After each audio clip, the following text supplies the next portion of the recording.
Hello friends, welcome to my YouTube channel. So today we are going to learn about the types of motion.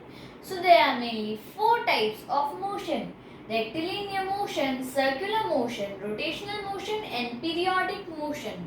So first is the rectilinear motion. Rectilinear motion is like moving in a straight line.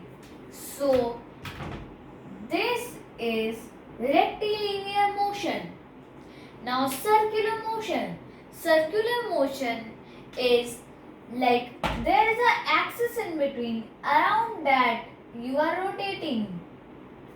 But now there will be a confusion between circular motion and rotational motion when I will explain the rotational motion. So let's explain first.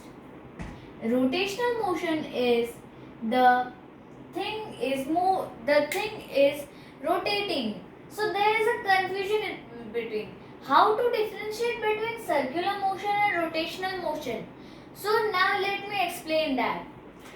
Circular motion is rotating around the axis, but rotational motion is that axis is itself moving. Like a yo-yo is in circular motion, not in rotational motion. How? Because most yo-yos have a small hole in the middle of them.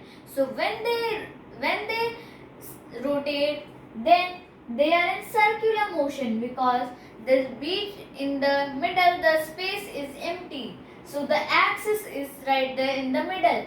But if now this marker is not having a small tunnel like hole in between. So if I rotate it, it's rotational motion, not circular motion, because there is no axis. Even this could be the axis as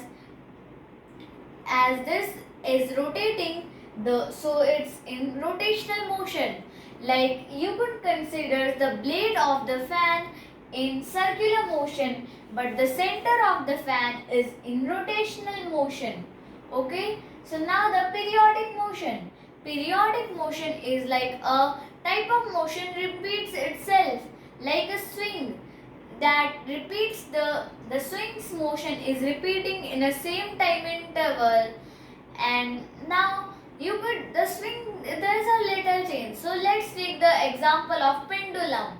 So pendulum will have the more accurate periodic motion, and that's not like the thing that you could have only one motion at a time. You could have two or three, even three motions at one time.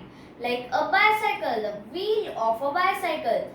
The wheel of the bicycle is moving straight, so that's rectilinear motion. And circular motion, as the wheel of the bicycle is rotating continuously. So now circular motion is also there, and now periodic motion also, because the wheel is rotating continuously, so the motion is repeating itself. So periodic motion. So it is having three types of motion in just one thing. So like this, a thing could have three types of motion at one time. Thanks for watching. Please like, subscribe and share to my channel.